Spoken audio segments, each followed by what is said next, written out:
Doctor గారు, చాలామందికి spine surgery తర్వాత కూడా మళ్ళీ ఆ ప్రాబ్లం రిపీట్ అయ్యే అవకాశం ఉందంటారా? ఒకవేళ అవ్వకుండా ఉండాలంటే ఎలాంటి లైఫ్ స్టైల్ హ్యాబిట్స్ చేసుకోవాలి?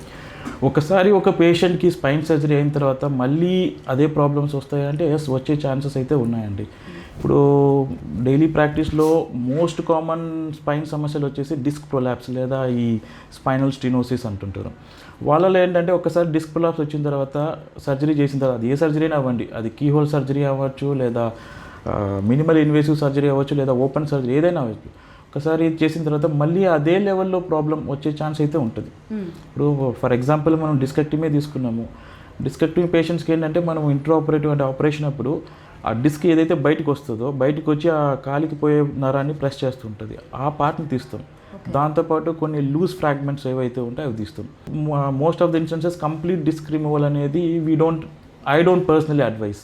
ఓకే, అలాంటి వాళ్ళలో ఏంటంటే ఆపరేషన్ తర్వాత డాక్టర్ చెప్పిన సలహాలు పాటించకపోతే మేము యూజువల్లీ ఏం చెప్తాము, కొద్దిగా రెస్ట్ తీసుకోవాలని చెప్తారు. పేషెంట్కి నడుము నొప్పి, కాలు నొప్పి తగ్గుతుంది.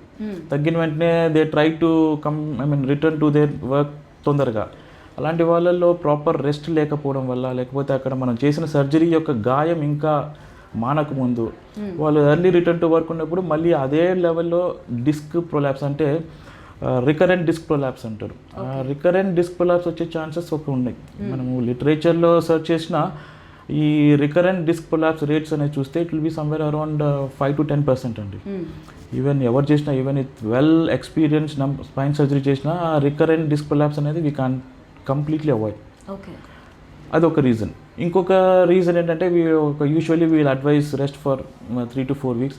ఆ రెస్ట్ తీసుకోకుండా తర్వాత 3 weeks తర్వాత ఐ పర్సనలీ అడ్వైస్ కొద్దిగా ఫిజియోథెరపీ, అంటే ఈ లో బ్యాక్ స్ట్రెంథనింగ్ ఎక్సర్సైజ్ చేస్తుంటారు. ఆ ఫిజియోథెరపీ ప్రోటోకాల్ కానీ ఆ ఎక్సర్సైజ్ చేయకపోవడం వల్ల ఏమవుతుంది అంటే పేషెంట్కి స్టిఫ్నెస్ డెవలప్ అవుతుంది.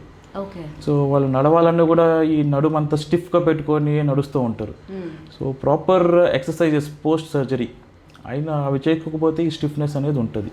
అండ్ ఇందాక నేను చెప్పినట్టు దీర్ఘకాలిక సమస్యలు అంటే ఎక్కువ రోజులు ఈ స్పైన్ సమస్య వల్ల అక్కడ నరాలు అనేది డ్యామేజ్ అవుతాయి.